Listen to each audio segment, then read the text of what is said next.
Mirë se vini në trajnimin ton online. Në këtë video do të mësoni për veprimtarinë e Komisionit të Qendrës së Votimit në ditën e zgjedhjeve.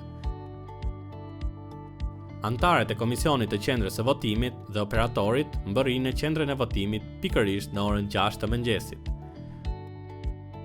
Komisioni merr kontrollin e qendrës së votimit nga policia. Në prani të punonjësit të policisë bëhet verifikimi i etiketës së sigurisë dhe kodeve të mbylljes së qendrës së votimit. Pasi hapin derën, verifikojnë kushtet e dyreve, të dritareve dhe të paketimit të materialeve që janë në qendrën e votimit. Më pas, kryetari, sekretari dhe çdo antar plotësojnë procesverbalin e dorëzimit. Komisioni verifikon identitetin e operatorit, i cili më pas vendos kamera në mënyrë që të regjistrojë veprimtarinë e qendrës së votimit pa cënuar fshehtësinë e votës. Verifikohet funksionimi i kamerës, e cila do të regjistrojë gjithë procesin e votimit. Komisioni organizon qendrën e votimit duke përfshirë vendosjen e tryezave, karrigeve, dhomave të fshehta dhe afishimin e materialeve zgjedhore.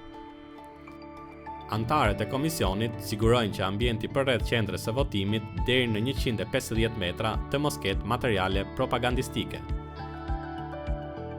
Operatorit i dorëzohet pajisja elektronike e identifikimit PEI dhe veprimi dokumentohet me procesverbal. Operatori i veshur me jelekun dhe badge-in e tij aktivizon pajisjen PEI dhe ulet ndërmjet kryetarit dhe sekretarit të komisionit të qendrës së votimit. Sekretari inventarizon të gjitha materialet zgjedhore sipas procesverbaleve.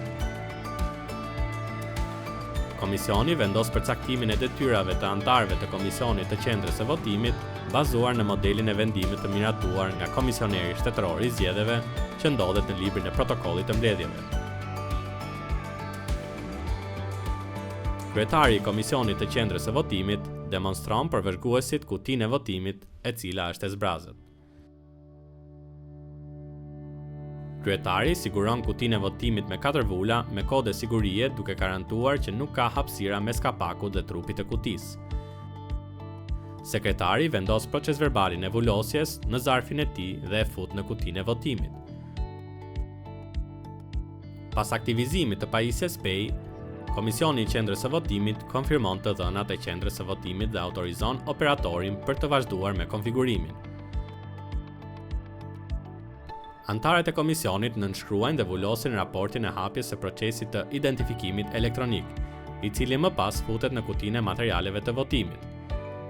Komisioni merr vendim zyrtar për hapjen e votimit bazuar në modelin e vendimit që ndodhet në librin e protokollit të mbledhjeve.